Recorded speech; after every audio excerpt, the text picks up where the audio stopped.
Halo semuanya, saya Jasmine Razara, NPM 211 11 00 1351 0020. Saya dari Fakultas Psikologi Untak Samarinda.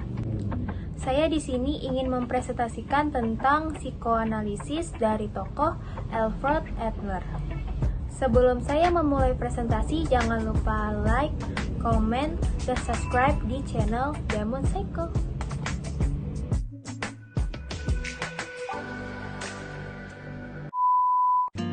Alfred Adler. Alfred Adler lahir pada tanggal 7 Februari tahun 1870 di kota Vienna.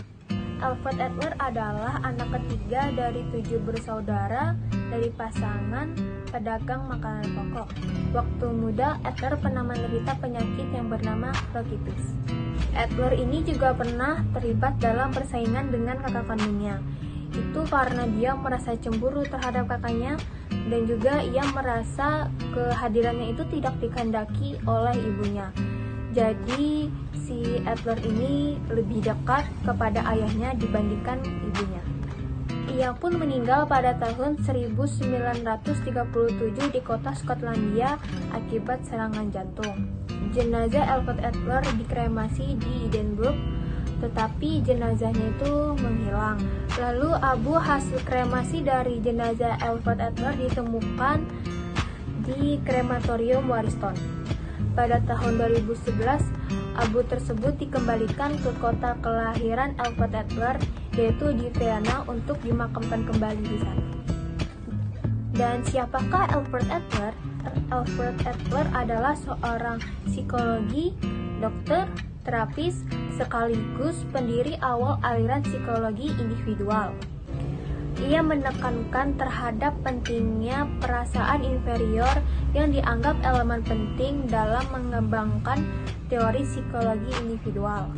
Alfred Adler memulai karirnya sebagai dokter spesialis mata, namun kemudian dia beralih sebagai dokter umum.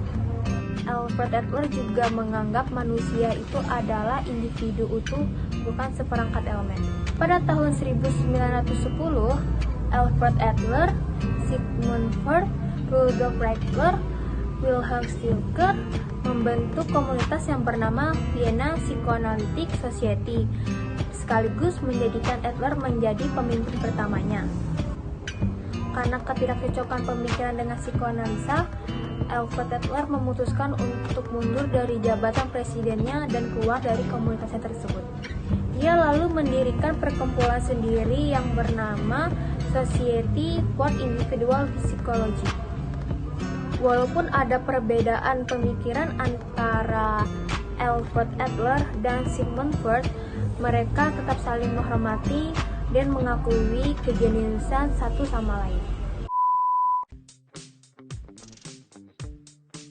Dalam teori Edward Adler, Adler menyatakan ada satu daya motivasi yang memengaruhi semua bentuk perilaku dan pengalaman manusia. Daya motivasi tersebut disebut dorongan ke arah kesempurnaan. Daya tersebut mendorong manusia memenuhi semua potensi dan keinginan yang ada di dalam dirinya, sehingga seorang manusia dapat semakin dekat dengan apa yang diidealkan. Gagasan Adler ini sebenarnya dipengaruhi oleh Nietzsche. Nah, disinilah poin yang menyebabkan ketidaksepakatan antara Adler dengan Sigmund Freud. Menurut Freud, segala sesuatu yang terjadi pada masa lalu seperti trauma, masa kecil, pasti menjadi penentu siapa orang itu pada masa kini, masa sekarang. Sebaliknya, Adler justru berpendapat bahwa dorongan ke arah kesempurnaan yang hendak seseorang capai pada masa depan itulah yang memotivasi manusia pada masa kini. Kayak mungkin maksudnya itu kayak pengalaman kita yang di masa lalu itu bisa jadi motivasi kita untuk kedepannya menjadi lebih baik. Dari saya tangkap mungkin begitu ya. Lanjut. Nah, setiap manusia diarahkan menuju ke tujuan, harapan, dan cita-citanya untuk mendukung dorongan ke arah kesempurnaan tersebut. Adler juga menyatakan bahwa ada ide lain, yakni kepentingan sosial atau kepekaan sosial. Dengan ide ini, seorang manusia yang sedang mengarahkan dirinya menuju kesempurnaan akan mempertimbangkan lingkungan sosialnya.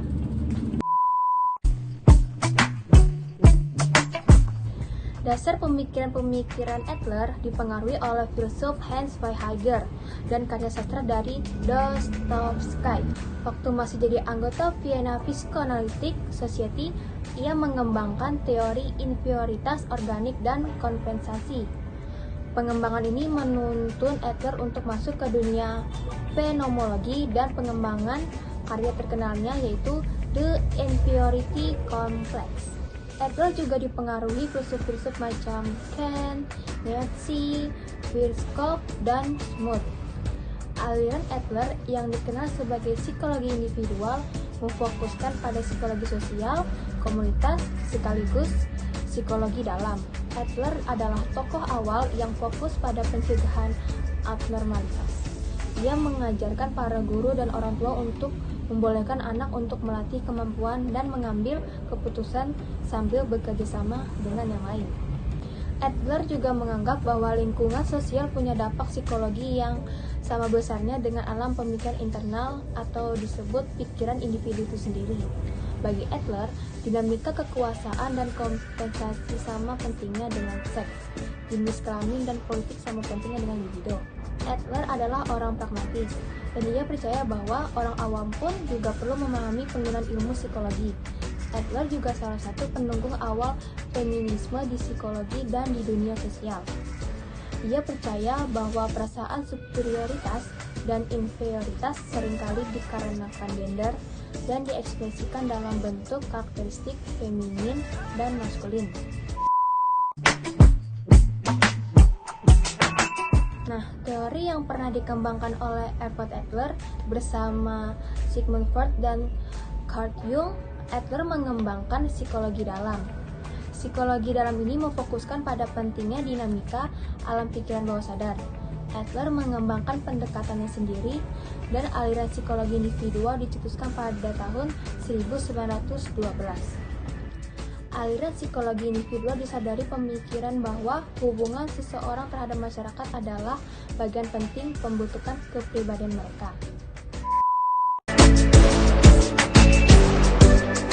Tentang tujuan hidup menurut Adler, semua manusia pada dasarnya mengejar superioritas.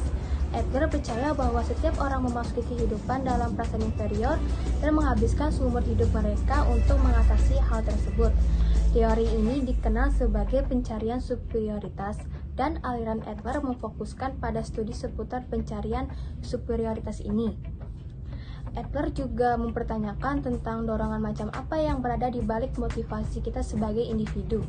Ia menyebut dorongan ini sebagai kebutuhan untuk sempurna, sebuah istilah yang kemudian diartikan sebagai keinginan untuk memenuhi potensi diri dan menyadari bentuk ideal kita.